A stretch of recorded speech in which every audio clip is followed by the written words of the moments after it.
Assalamualaikum warahmatullahi wabarakatuh. Pemirsa MTA dimanapun berada, kembali lagi bersama kami di program Seruan Khalifah. Masih dengan saya, Falah, dan saya di saat ini ditemani dengan Bapak Maulana Anom. Assalamualaikum Pak Anom. Waalaikumsalam. Gimana kabar Pak? Sehat? Alhamdulillah baik, Kang Falah. Alhamdulillah. Kita langsung masuk ke pembahasan berikutnya Pak. Masih di Khutbah Huzur 20 Mei tahun 2011.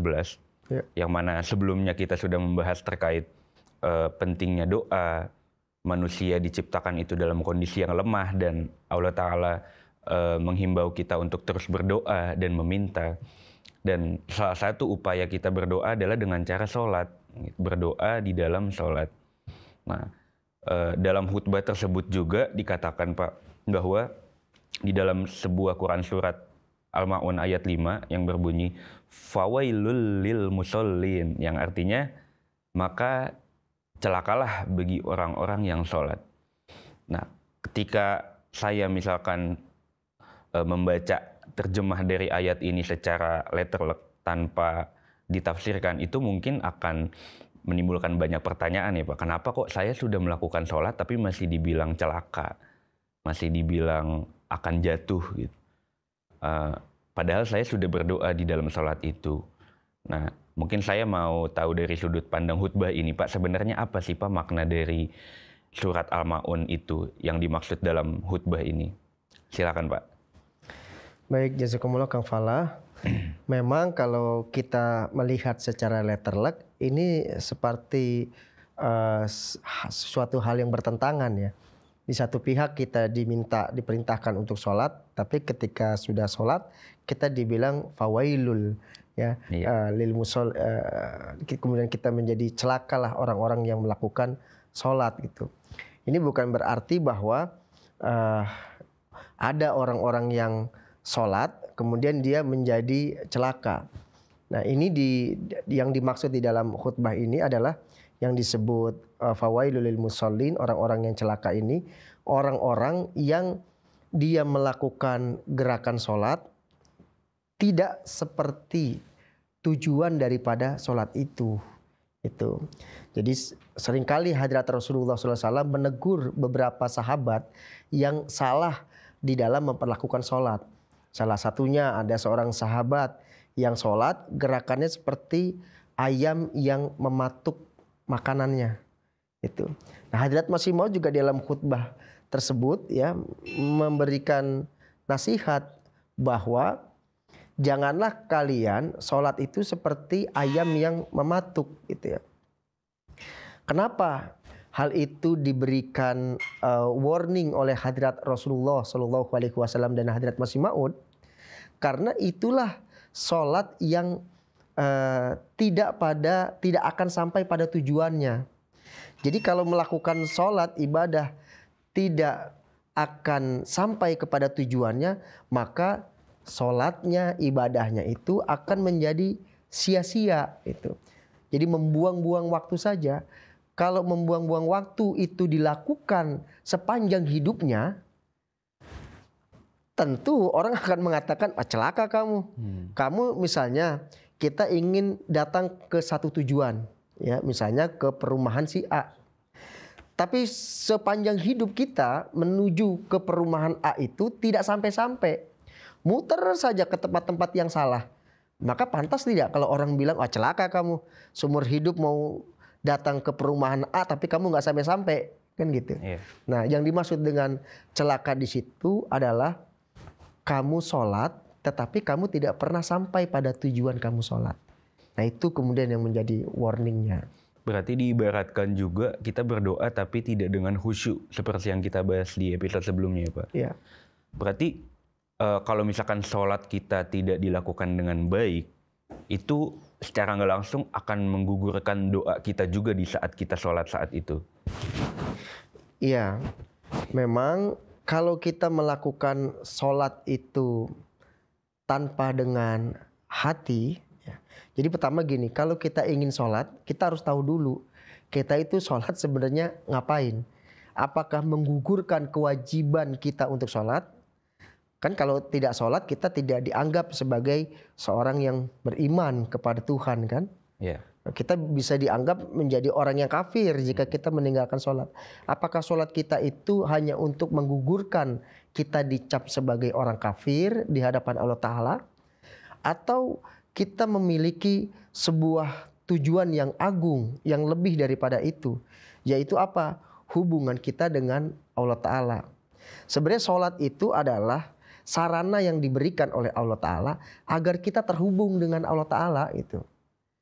Nah, tapi untuk terhubungnya dengan Allah Ta'ala, ada hal yang harus kita lakukan di dalam sholat itu. Yaitu apa? Pemaknaan kita di dalam sholat. Jadi ada adab-adab yang dilakukan di dalam sholat. Jadi sholat itu tidak hanya gerakan mulai dari takbiratul ihram sampai kepada assalamualaikum. Tetapi di dalamnya itu banyak pemaknaan. Mulai adab kita ketika kita berdiri, kemudian ketika kita ruku, berarti kita menghamba. Ketika sampai kita sujud, bahwa kita itu mengatakan kepada Allah Ta'ala, ya Allah, bahwa saya ini adalah seorang hamba yang sehina-hinanya sebagai seorang hamba. Sampai kita melepaskan segala sesuatu keduniawian kita. Kita yang di dunia mungkin memiliki jabatan, ya, memiliki pertemanan yang luas, mungkin memiliki harta yang banyak, gitu ya, dipandang oleh orang. Tapi ketika sudah sholat itu semua harus terlepas dari jisim kita, dari badan kita. Kita betul-betul harus bisa menjadi seorang hamba yang sangat hina, yang sangat rendah, sedang berada di hadapan Tuhan yang sangat besar, yang maha besar. Oke, berarti kesungguhan dalam niat hati itu penting banget ternyata ya di dalam berdoa dan sholat. Mungkin bisa nggak Pak kalau misalkan saya analogikannya begini. Misalkan kita memohon kepada orang tua kita untuk meminta sesuatu gitu. Misalkan mungkin kalau dalam konteks anak-anak, ya mereka minta mainan ke orang tuanya. Dan orang tuanya tuh melihat, nih anak saya selama ini seperti apa, nurut atau enggak, ibadahnya seperti apa, ya diarahkan itu mau atau enggak. Jadi mungkin semakin kita nurut sama orang tua, semakin yang kita minta itu ya semakin dikasih gitu. Bisa nggak Pak saya analogikan kayak gitu? Iya, itu sangat relevan ya. Karena memang kalau kita meminta kepada Tuhan, tadi contohnya sangat baik disampaikan, ibarat kita meminta kepada orang tua, itu ya. Misalnya kalau kita minta kepada orang tua, misalnya, Pak, tolong belikan saya sepeda. Iya. Tapi kelakuan kita tidak baik kepada orang tua, gitu kan? Nah, misalnya kita suka membangkang, tidak nurut kepada orang tua, kata orang tua, loh, kamu belum juga dibelikan sepeda, kok seperti ini? Orang tua akan berpikir, kamu ini meletakkan saya sebagai orang tua atau kamu meletakkan saya ini sebagai seorang pembantu gitu yang harus mengikuti perintah kamu. Apalagi ini kepada Tuhan yang Maha Pencipta. Tentu itu hubungannya sangat lebih tinggi lagi ya. Oke, berarti kita langsung ke pembahasan selanjutnya Pak. Kan sebelumnya kita bahas gimana caranya supaya doa kita diterima. Namun pasti ada juga kan yang menyebabkan doa kita itu nggak diterima. Ada nggak sih Pak contoh-contoh kayak misalkan kenapa sih di saat kita proses memohon sesuatu sama Allah Ta'ala itu kemudian doanya gugur gitu. Doanya tidak dikabulkan gitu. Apa sih Pak hal-hal yang menyebabkan doa itu gugur? Atau apa Pak dalam bahasa Islamnya? Ya, Termakbul, ada doa yang tidak diijabah oleh Tuhan gitu ya. Memang di dalam khutbah itu kalau pemirsa MTA simak, Hazrat Masih Maud alaihissalam menekankan sekali bahwa ada beberapa perkara yang bisa membuat doa itu oleh Allah Ta'ala tidak kunjung dikabulkan. Salah satunya yang paling besar oleh Hazrat Masih Maud alaihissalam itu perhatiannya diarahkan kepada pertengkaran, rasa dendam, rasa keakuan. Jadi kalau sudah kita bertengkar, ya kita bertengkar dengan seseorang, pasti di dalamnya itu adalah rasa kebencian kan pasti muncul. Ya namanya juga berantem kan. Benci itu kemudian menimbulkan rasa dendam. Di dalam agama Islam, marah, bertengkar itu tidak dilarang. Karena itu respon dari tubuh kita menghadapi segala sesuatu. Tetapi yang tidak diperbolehkan adalah ketika kita bertengkar, bertengkarnya tidak pernah selesai. Tidak Jangka ada panjang, Pak. jangka panjang dan entah kapan beresnya. Tidak pernah ada kata islah, itu yang tidak diizinkan di dalam Islam. Yang kita sebut dengan dendam, dengan kebencian.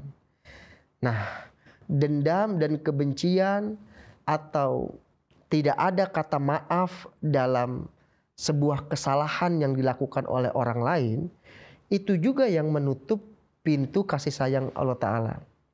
Kata Allah Ta'ala, kamu saja terhadap sesama kamu, ya tidak ada rasa kasih sayang. Ya bagaimana? Padahal yang kamu benci juga, dia adalah makhluk yang saya ciptakan. Bagaimana saya mau memberikan kasih sayang kepada kamu kalau kamu tidak bisa berkasih sayang kepada sesama kamu. Nah ini, karena kalau sebuah pertengkaran menimbulkan kebencian yang di dalamnya ada dendam, itu sebenarnya dirangkum dalam sebuah kata, yaitu keakuan. Merasa dirinya paling, gitu ya. Pokoknya kalau ada yang menyakiti saya tidak akan maafkan selama-lamanya. Padahal contoh dari Nabi Muhammad SAW, beliau itu memiliki konsep, itu juga konsep yang dijelaskan oleh Hadrat Masih Maud alaihissalam, bahwa apa sih arti dunia ini, sehingga kita itu harus saling bermusuhan. Jadi dunia ini terlalu kecil menurut beliau untuk membuat kita saling bermusuhan yang kita tidak berikan waktu kapan akan berakhirnya itu. Oke. Sebenarnya kalau kita marah terhadap manusia lain itu ada batasnya nggak sih, Pak? Kan begitu kita marah dan sebelum dendam deh, let's say kita marah aja gitu. Ada batasnya nggak sih, Pak? Soalnya kan ketika kita marah sama orang tersebut, itu berarti kan ada kesabaran kita yang habis. Mungkin pertanyaannya, marah itu ada batasnya apa enggak, dan sabar itu boleh habis apa enggak? Iya, marah itu diizinkan di dalam agama. Ya, maka ada batas toleransi dari Hadrat Rasulullah SAW. Jadi kalau kita marah, batas toleransi 3 hari. 3 hari? Jadi selesaikan selama 3 hari marah kita itu. Itu based on hadis, Pak? Iya. Selama 3 hari itu kita boleh marah dengan seseorang, boleh marahan. Ya mau tidak tegur sapa silahkan. Atau tidak ingin sholat di belakang imam yang kita lagi marah juga boleh. Silakan saja, di dalam hadis ada. Tetapi batas waktunya 3 hari, nggak boleh selama-lamanya gitu. Kita diminta oleh Rasulullah, oleh agama itu untuk dewasa. Marah boleh, tapi kan ada akhlak, yaitu memaafkan. Kasih sayang, pakai juga dong. Akhlak-akhlak itu menjadi balance. Tetapi yang tidak ditolerir oleh agama yaitu dendam. Dendam tidak ada toleransinya, nggak boleh dendam itu. Bahkan untuk orang yang membunuh keluarga kita pun kita tidak diberikan pintu dendam itu. Bahkan dendam itulah yang merusak terkabulnya doa-doa kita. Tapi menggugurkan doa nggak, Pak? Ya, menggugurkan misalkan, doa. Bukan yang dendam, maksud saya yang kita marah sama orang lain selama 3 hari tadi. Tapi di saat 3 hari itu kita lagi memohon kepada Allah Ta'ala sesuatu yang big something gitulah yang mau kita raih, dan kita lagi berdoa itu. Nah, kita marah sama orang lain 3 harinya ini menggugurkan doa kita yang tadi nggak? Iya, ketika kita berdoa, syaratnya adalah kita melakukan juga tazkiyatun nafs agar doa kita itu terijabah. Tazkiyatun nafs itu pensucian diri. Jadi tidak mungkin manusia itu kan sempurna, ya. Pasti setiap hari dia memiliki dosa, memiliki kesalahan di dalam tubuhnya. Tapi Tuhan memberikan syarat, kalau kamu sedang meminta kepada saya, ingin supaya dikabulkan, lakukan dong tazkiyatun nafs. Lakukan pensucian diri. Walaupun kita mungkin belum bisa suci kan, masih banyak melakukan kesalahan hari-hari. Tapi pensucian diri itu harus kita lakukan di dalam diri kita. Salah satunya pensucian diri yang paling utama adalah itu tadi. Jangan ada pertengkaran. Itu. Jadi semakin kita membiarkan pertengkaran itu lama di dalam diri kita, apalagi dendam, ya semakin menahan pengabulan dari doa itu. Nah, itu yang dijelaskan oleh Khalifah di dalam khutbahnya. Berarti konsep tazkiyatun nafs itu secara nggak langsung mengajarkan kita bahwa kesabaran itu nggak boleh ada batas ya, Pak? Seharusnya. Nah, tapi kan berarti persepsi masyarakat saat ini tuh keliru ya Pak, kalau kesabaran saya habis gitu. Makanya saya marah kepada beliau, marah kepada si A, si B karena kesabaran saya habis. Padahal harusnya kesabaran nggak boleh habis ya Pak. Sebenarnya kesabaran itu tanpa batas. Yang habis itu ketidakmampuan kita. Ketidakmampuan untuk bersabar. Iya, ketidakmampuan kita untuk melakukan itu. Misalnya ketidakmampuan kita untuk menahan diri. Ada orang yang mampu menahan diri lama, ada orang yang cepat panasan, semu pendek. Itu sebenarnya kesabaran itu tidak ada batasnya. Allah Ta'ala melapangkan dada seseorang itu. Nah, tetapi ketidakmampuan orang itu untuk melakukan hal itu. Oke, dan ketika kita tidak mampu, kita harus berusaha untuk doa di dalam sholat itu juga ya Pak. Oke. Mungkin dari saya cukup ya Pak. Dari Bapak ada lagi? Iya, berkaitan dengan apa yang disampaikan oleh Huzur ya, beliau Hadrat Masih Maud alaihissalam sangat menekankan tentang pensucian diri ya, ketika kita melakukan doa. Jadi doa itu adalah hubungan kita dengan Tuhan. Nah, hubungan kita dengan Tuhan itu ya haruslah disertai dengan kesucian gitu. Jadi tidak mungkin dua hal yang sedang dilakukan bersama-sama gitu ya, tetapi dia saling bertolak belakang. Itu yaitu misalnya kita sedang berhubungan dengan Allah Ta'ala membutuhkan kesucian, tetapi di satu sisi juga kita melakukan keburukan gitu. Tidak mungkin kan, bagaimana kita bisa mendapatkan cinta dari Allah Ta'ala jika keburukan itu kita lakukan. Kalau kita ingin mendapatkan cinta dari pasangan kita, kan yang ada kita melakukan kebaikan-kebaikan itu. Tapi kalau misalnya kita berharap mendapatkan cinta dari pasangan, kemudian yang kita lakukan adalah keburukan, nah itu sama saja kita menipu diri kita itu kan. Dan itu perbuatan menjadi perbuatan yang sia-sia. Maka agar doa kita terkabul oleh Allah Subhanahu wa Ta'ala adalah salah satunya jauhkan diri kita dari perbuatan-perbuatan yang buruk. Salah satunya yang ditekan oleh Hadrat Masih Maud adalah yaitu permusuhan, kebencian, dan juga dendam.